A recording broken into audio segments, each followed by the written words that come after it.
Hershey Park just announced Wildcat's Revenge, their new for 2023 RMC hybrid conversion of Wildcat. And this ride looks very good. I am a little underwhelmed and think that it could be a little bit better, but overall it still looks like an amazing ride. Today, I'm going to dive into the layout, if this is the right fit for Hershey Park, and how good it could be when it opens next year. Real quick, let's talk about stats. Wildcat's Revenge will be 140 feet tall. It will feature an 82-degree drop, reaching a max speed of 62 miles per hour, and having a total of 3,510 feet of track. This ride will have 2 minutes and 36 seconds of ride time, and will have 3 of RMC's second-generation trains, the same ones featured on rides such as Steel Vengeance, Air Force One, and Iron Gwazi. So let's start off with the layout. This ride starts off with a little pre-lift section, then heads up the 140-foot lift hill. This pre-lift looks like a regular RMC pre-lift, possibly giving some light airtime. I also like the truss-style lift that you see on Iron Gwazi, Zadra, and Air Force One, and now Wildcat's Revenge. And while we're on the topic of looks, let's talk about the colors. This ride features brown wooden supports and black steel supports, which pop on the red RMC iBox track. And these colors look really good. Wildcat's Revenge should have a presence in the back of Hershey Park. Back to the layout. After cresting over the lift hill, this ride heads down an 82-degree drop, reaching a max speed of 62 miles per hour. And after that is the world's tallest underflip. For those of you who do not know what an underflip is, it is basically a zero-G roll that turns into an inclined helix. You can find them on rides such as the Joker at Six Flags Discovery Kingdom. Wildcat's Revenge then heads into a long camelback, sure to give you some sweet ejector airtime. After this point in the ride, it's kind of hard to tell exactly what Wildcat's Revenge's layout is because we do not have an official POV of the ride. So any of the POVs that I show you in this video are not official, just know that. So if there might be an element that is a little off or a little wrong, but for the most part they are pretty exact because nobody knows exactly what the layout is because all we have are pictures and a okay rendering of the ride.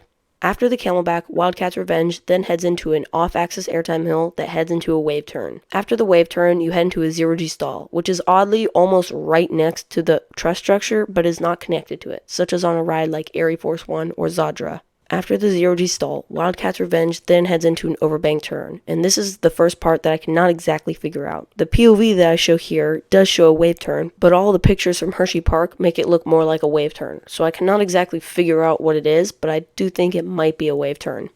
After the overbank turn / wave turn, whichever it is, you will head into a double down, but there's a catch. This double down turns you, sort of like the speed hill on Air Force One, giving you a great dose of laterals. Then you will head into a zero-G roll that turns into what I believe is a high-speed overbank turn. The ride then heads into another zero-G roll, a couple more bunny hills into the brake run. Overall, I think that this ride has a strong layout and will be a great ride. It will be one of the best rides at Hershey Park and possibly the best depending on who you are and what your opinions on Skyrush are. Which leads me to my next category of this video. Is it a good fit for Hershey Park? Well, I think that Hershey Park needed more of an ejector airtime focused ride. When you look at Skyrush, it is more focused on intensity than airtime. I was thinking that Hershey Park needed a ride that was more focused on just straight up ejector airtime. And though I wouldn't say that for most parks, when you have a lineup as diverse as Hershey's, it is something that is needed. They've got floater with Candemonium, which is a stupid name by the way, but not really ejector, although some of the rides do have it. So I do think that RMC Wildcat should have been more focused on ejector, which it's not. Wildcat's Revenge is more focused on speed and whip than airtime, which isn't a bad thing. In fact, I actually like those more than airtime. And it is still focused on airtime more than Skyrush, but there are still some RMCs that focus on ejector airtimes more, such as Steel Vengeance or Twisted Timbers.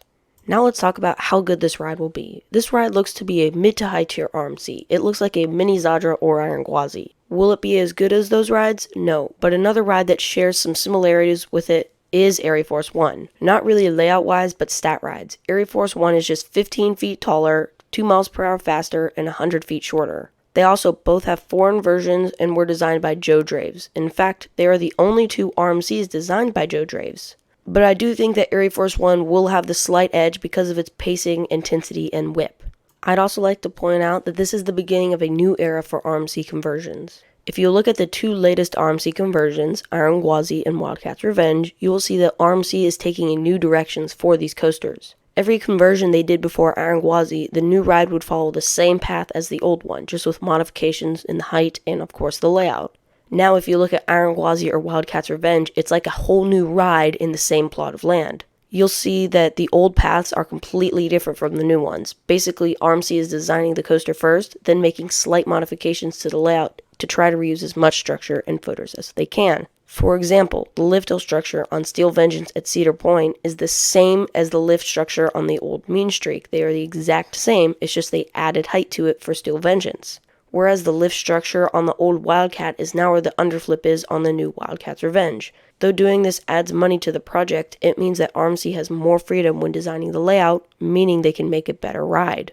So overall, I think that Wildcat's Revenge looks to be a great ride, and I'm excited to ride it one day if I can ever get out to Hershey Park. I also do like the name, and I do think it is way better than something like Iron Cat, because that's just a terrible name. I also like how it pays homage to the old Wildcat and the even original Wildcat, the first roller coaster ever to be at Hershey Park. Anyway, before I go, I would just like to thank you guys so much for reaching 100 subscribers and for reaching my goal of 100 subs in 4 months. Even though that was only like 2 weeks ago, I still want to thank you guys so much. You guys are great, and I hope that you guys have a thrilling rest of your day, and I'll see you next time.